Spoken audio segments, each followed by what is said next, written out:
Hello दोस्तों, स्वागत है आप सभी का मिशन आरबीएससी में। दोस्तों कल है आपका एग्जाम और एग्जाम से पहले अब हम पढ़ेंगे 10वां चैप्टर। 10वां चैप्टर 1857 की क्रांति, विद्रोही और राज, पूरे 6 नंबर का टॉपिक है। और आज की इस वीडियो में मैं आपको इस चैप्टर को कहानी के माध्यम से समझाऊंगा, जिससे पूरा टॉपिक आपको समझ में आ जाएगा। और साथ ही साथ मैं आपको बताऊंगा किस तरीके से आपको क्वेश्चन का आंसर लिखना है, परीक्षा में क्या चीज़ लिखनी है, क्या चीज़ नहीं लिखनी है, पॉइंट्स कैसे बनाने हैं, हेडिंग्स कैसे बनानी है, कौन से इंपॉर्टेंट क्वेश्चंस है, क्योंकि हम इसमें वायरल क्वेश्चंस भी करने वाले हैं। केवल थ्योरी ही नहीं पढ़ेंगे बल्कि वायरल क्वेश्चंस भी पढ़ने वाले हैं। और थ्योरी तो इतनी शानदार होगी कि आप देखते रह जाओगे। आइए एक बार शुरू करते हैं। आप इसे अच्छी तरह से एक बार परीक्षा में देख के जाना। मुश्किल से 10 से 15 मिनट के बीच का टाइम लगेगा आपको, इससे ज़्यादा नहीं लगेगा। दोस्तों प्रश्न कैसे आएंगे ये भी मैं आपको समझाऊंगा कि सबसे पहले पृष्ठभूमि क्या थी। एक्चुअली जो 1857 का विद्रोह हुआ था ना, तो ये कोई एक दिन की घटना नहीं थी, ये कोई अचानक नहीं हुआ था। आप समझिए कि 1857 की क्रांति अचानक अचानक नहीं हुई थी, ये गुस्सा कई सालों से जमा हो रहा था। अब इसमें एक जो पॉइंट आता है वो आता है सहायक संधि, सब्सिडियरी अलायंस की कहानी। मान लीजिए कि आप एक छोटे राजा हैं।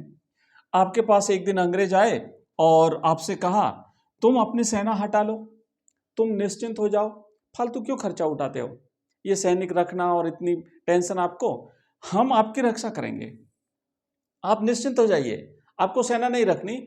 अंग्रेजों ने कहा राजा से आया आपसे कि भाई हम आपकी सेना रखेंगे, बदले में तुम हमें हर साल पैसा दोगे। बस भाई, पैसा तो आप वैसे भी सैनिकों को रखने में भी खर्च कर रहे हो ना, तो आप सारा पैसा जो खर्च कर रहे हो वो आपका बच जाएगा, हमें आप पैसा दे देना, हम आपकी सुरक्षा करेंगे, हम सेना रखेंगे, हम सेना को ट्रेनिंग देंगे, सारी व्यवस्था हम करेंगे। राजा खुश हो गए भाई। राजा ने देखा शुरू में ठीक है, लेकिन धीरे धीरे क्या हुआ, धीरे धीरे राजा की अपनी सेना गई, अपना फैसला लेने की ताकत भी गई। और फिर क्या हुआ, फिर राजा अंग्रेजों की कठपुतली बन गया। ये थी सहायक संधि। अगर प्रश्न आता है कि सहायक संधि क्या थी, क्या शर्तें थी, किस तरीके से उन्होंने राजाओं को अपने घेरे में लिया, तो ये कहानी आपको लिखनी है, ये पॉइंट्स आपको लिखने हैं। अगला देखो, नेक्स्ट क्या था भाई, यही थी सहायक संधि। धीरे धीरे इस सहायक संधि के तहत हैदराबाद, अवध, ग्वालियर जैसे कई राज्य अंग्रेजों के जाल में फंस गए। दूसरा एक और पॉइंट था गोद न लेने की नीति। ये सारी 1857 की क्रांति के कारण बनते हैं दोस्तों, ध्यान रखना कि हम धीरे धीरे, मैं अभी बताऊंगा, प्रश्न डायरेक्ट आ सकता है 1857 की विद्रोह का के कारण क्या थे, तो उसमें हम राजनीतिक कारण लिखेंगे, आर्थिक कारण लिखेंगे, धार्मिक कारण लिखेंगे, सामाजिक कारण लिखेंगे, बहुत सारे कारण लिखेंगे पॉइंट्स पर, अभी एक बार समझ लो आप। दूसरा मेन पॉइंट है गोद न लेने की नीति। यहां से छोटे प्रश्न भी बन सकते हैं। इस नीति का नाम था डॉक्ट्रिन ऑफ लैप्स या गोद निषेध नीति। किसने दी थी, लॉर्ड डलहौजी ने दी थी। क्या कहा था लॉर्ड डलहौजी ने कि भाई जिस राजा का सगा बेटा नहीं होगा, खुद का पुत्र नहीं होगा, उसकी गद्दी और उसका राज्य कंपनी का हो जाएगा, ईस्ट इंडिया कंपनी का हो जाएगा, आप गोद नहीं ले सकते।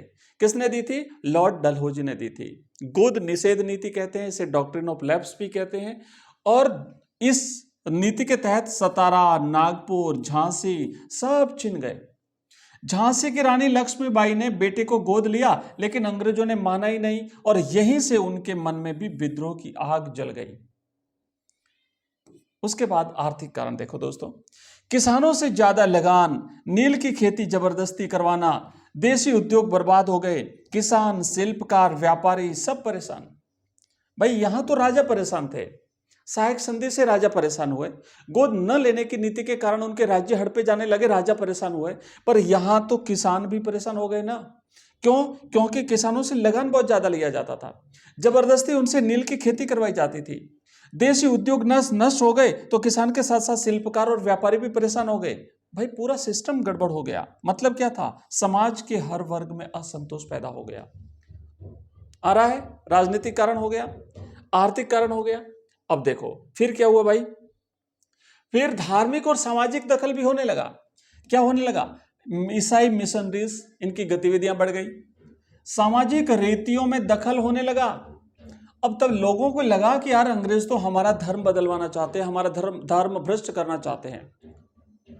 तो इस तरीके से लोग भी परेशान हो गए। यहां बोर्ड के लिए टिप, अब ध्यान देना कि जब भी कारण का लॉन्ग क्वेश्चन आए तो वहां पे आपको पॉलिटिकल, इकोनॉमिक, सोशल, रिलीजियस, ये 4 सब हेडिंग्स आपको लिखनी है। अगर बड़ा प्रश्न आता है कि 1857 की क्रांति के कारण क्या थे, तो दोस्तों आपको हेडिंग्स लिखनी है। क्या हेडिंग? सबसे पहले राजनीतिक कारण। राजनीतिक कारण में क्या क्या लिखेंगे? आपने जो सहायक संधि वाला भी हमने देखा, वो जो संधि थी वो आपको लिखनी है। साथ ही साथ गोद न लेने की जो नीति बनाई थी इन्होंने, डॉक्ट्रिन ऑफ लैप्स, उसको आपको लिखना है।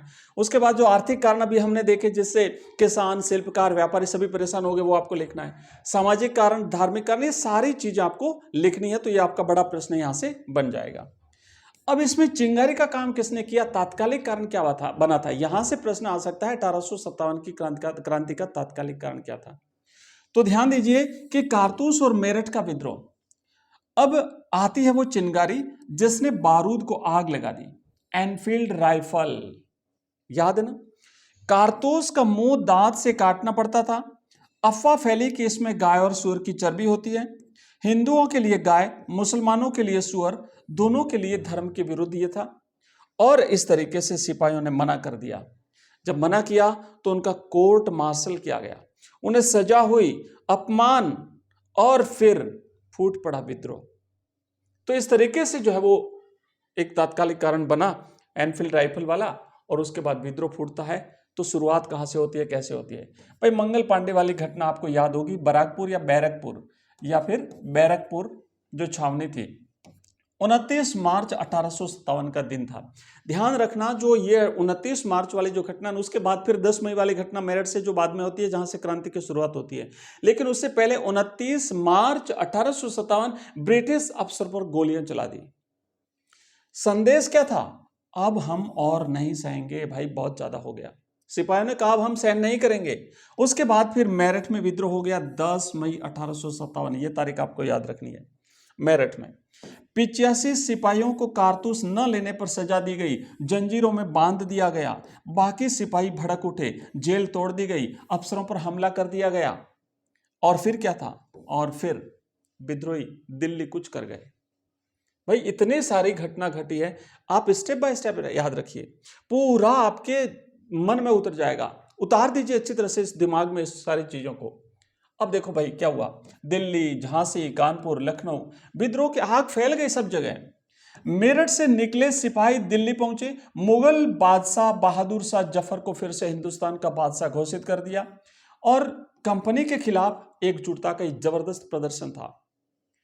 अब कुछ जो विद्रोह हुए थे उसमें दिल्ली की अगर हम बात करें, तो यहां पर बहादुर शाह जफर नाम का बादशाह था, पर विद्रोहियों का झंडा उनके नाम से उठा।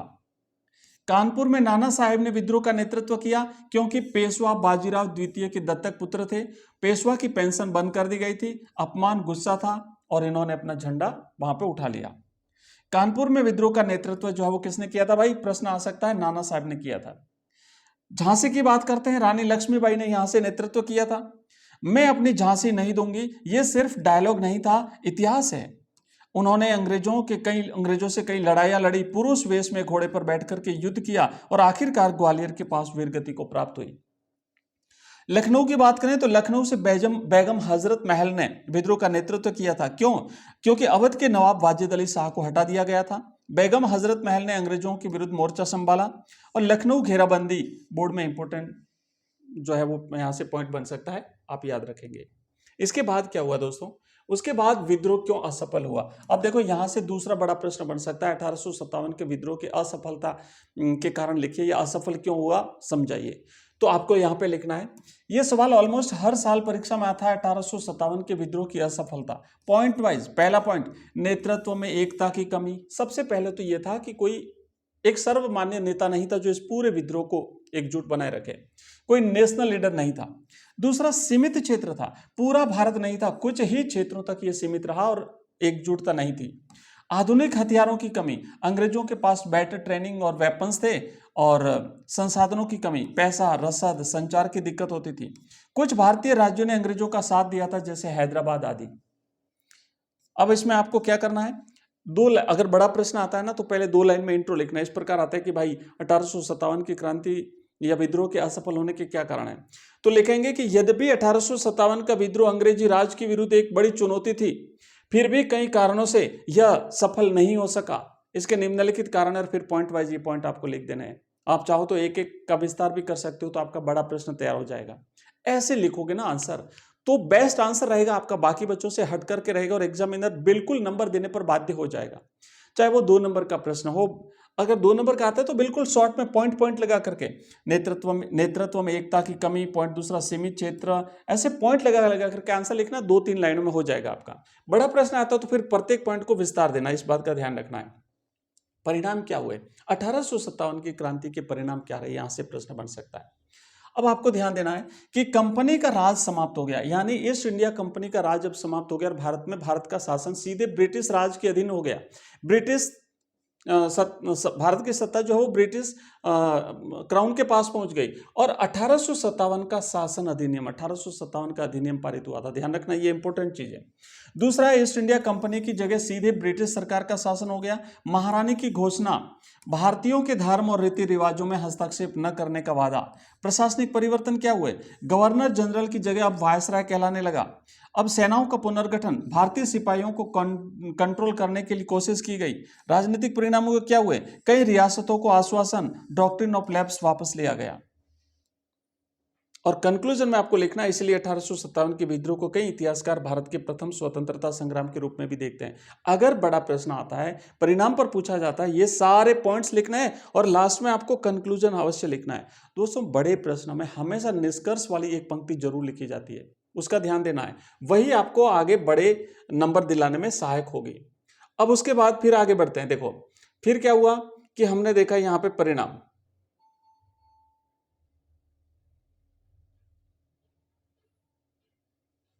अब ऑब्जेक्टिव प्रश्न, अगर प्रश्न आता है कि 1857 के विद्रोह की शुरुआत कहां से हुई थी, तो मेरठ से हुई थी। कब हुई थी, 10 मई 1857। याद है ना, याद रखना। बैरकपुर वाली घटना याद है आपको, 29 मार्च, उसकी तारीख याद रखना, 29 मार्च 1857। नेक्स्ट है डॉक्ट्रिन ऑफ लैप्स, किससे जुड़ी हुई है, लॉर्ड डलहौजी की गोद न लेने की नीति से। इसने दिया था सिद्धांत कि जिस राजा के पुत्र नहीं होगा वो राज्य जो है वो कंपनी में मिला दिया जाएगा। मैं अपनी झांसी नहीं दूंगी, किसने कहा था भाई, रानी लक्ष्मीबाई ने कहा था। 1857 के विद्रोह के बाद कौन सा अधिनियम पारित हुआ था, 1858 का भारत शासन अधिनियम, इसको याद रखना, ठीक है ना। एक मार्क में आता है तो सिर्फ कीवर्ड लिखना है, जैसे मान लो रानी लक्ष्मीबाई, बस। लेकिन अगर बड़ा प्रश्न आता है ना, तो कीवर्ड के साथ साथ थोड़ा सा एक्सप्लेनेशन करना है, उसे विस्तार से समझाना है। नेक्स्ट देखो अगला, अब थोड़ी very short answer type question. अगर प्रश्न आता है 1857 के विद्रोह के 2 राजनीतिक कारण लिखिए, अब यहां पे ये 2 नंबर का प्रश्न आ सकता है 20 शब्दों में, तो आपको इस तरीके से लिखना है।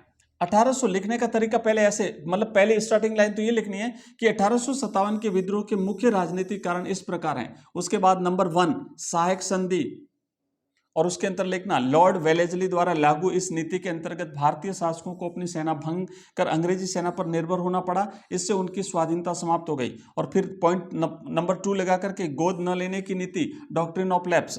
फिर लिखना लॉर्ड डलहौजी ने घोषित किया कि जिन शासकों का कोई वास्तविक उत्तराधिकार नहीं होगा उनके राज्य कंपनी में मिला दिए जाएंगे। सतारा, नागपुर और झांसी जैसे राज्य इसी नीति के कारण खो गए, जिससे रोष फैल गया।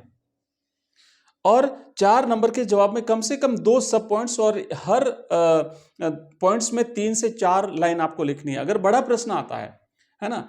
अगर मान लो ये जहां पे 2 राजनीतिक कारण लिखे, वहां पे आ सकता है कि 3 राजनीतिक कारण या 4 राजनीतिक कारण लिखिए, या राजनीतिक और आर्थिक कारण लिखिए। तो प्रत्येक में आपको शुरुआत तो यहीं से करनी है, ये पहली पंक्ति आपको लिखनी, ध्यान देना। फिर पॉइंट 1, फिर पॉइंट 2, फिर पॉइंट 3, और प्रत्येक पॉइंट में आपको ऐसे विस्तार देना है, ऐसे विस्तार देना। दूसरे बच्चों से आपका आंसर बिल्कुल अलग लगना चाहिए, ठीक है ना, तब आप जाकर के शानदार तरीके से आप नंबर लाओगे। भाई हिस्ट्री है ना, आपको इस तरीके से तैयार करना पड़ेगा। अगला प्रश्न है 1857 के विद्रोह के कारणों का वर्णन कीजिए, जो हमने पहले देख लिया। वहां पे आपको सारे, भाई ऐसे शुरुआत यहां से करोगे। 1857 का विद्रोह अंग्रेजी शासन के विरुद्ध भारतीयों की एक व्यापक प्रतिक्रिया थी। इसके पीछे राजनीतिक, आर्थिक, सामाजिक और सैन्य अनेक कारण कार्यरत थे। और फिर आप एक एक करके लिखना। राजनीतिक कारण सहायक संधि, डॉक्ट्रिन ऑफ लैप्स। आर्थिक कारण भारी भूमि लगान, देशी उद्योगों का विनाश, नील की जबरदस्त खेती, मैं सिर्फ आपको पॉइंट पॉइंट बता रहा हूं, बाकी विस्तार से आप लिख देना। सामाजिक कारण में अगर लिखना पड़े तो मिशनरियों की गतिविधि, रीति रिवाजों में दखल, धर्म परिवर्तन की आशंका। सैन्य कारण लिखना पड़े तो जाति आधारित भेदभाव, कम वेतन, पदोन्नति में भेदभाव, ग्रीस लगे कारतूस की घटना, और लास्ट में आपको निष्कर्ष लिखना है। इस प्रकार 1857 का विद्रोह अनेक कारणों की संयुक्त परिणति था, जिसने अंततः अंग्रेजी राज की जड़ों को हिला दिया। ऐसे आपको याद करना है। इस तरीके से हो सकता है इसमें केवल सामाजिक और धार्मिक कारण पूछ लिए जाएं, हो सकता है केवल आर्थिक कारण पूछ लिए जाएं। जितना पूछा जाता है उतना लिखना है। हम इसके परिणाम देख चुके हैं, हम इसके असफल होने के क्या कारण थे, क्रांति के क्या कारण थे, सारी चीजें हम क्लियर कर चुके हैं, और इस तरीके से आपको एग्जाम में लिखना है। दोस्तों मिलते हैं अगले टॉपिक में, एक और नया जो हमारा नेक्स्ट टॉपिक है उसके साथ, इसी टाइप बिल्कुल वन शॉट वीडियो लेकर के, जिसमें हम थ्योरी भी पढ़ते हैं, साथ साथ में प्रश्न आंसर भी करते हैं। तो वीडियो को पसंद अगर आया है तो आप लाइक करिए, चैनल को सब्सक्राइब करिए, वीडियो को हाइप करिए। बहुत ही जल्दी अगला टॉपिक मैं आपके लिए लेकर के आ रहा हूं। मुझे कमेंट में जरूर कमेंट करना, आप फीडबैक मुझे मिलना चाहिए, मैं आपके फीडबैक के आधार पर नेक्स्ट टॉपिक आपके लिए ला पाऊंगा। ठीक है, धन्यवाद।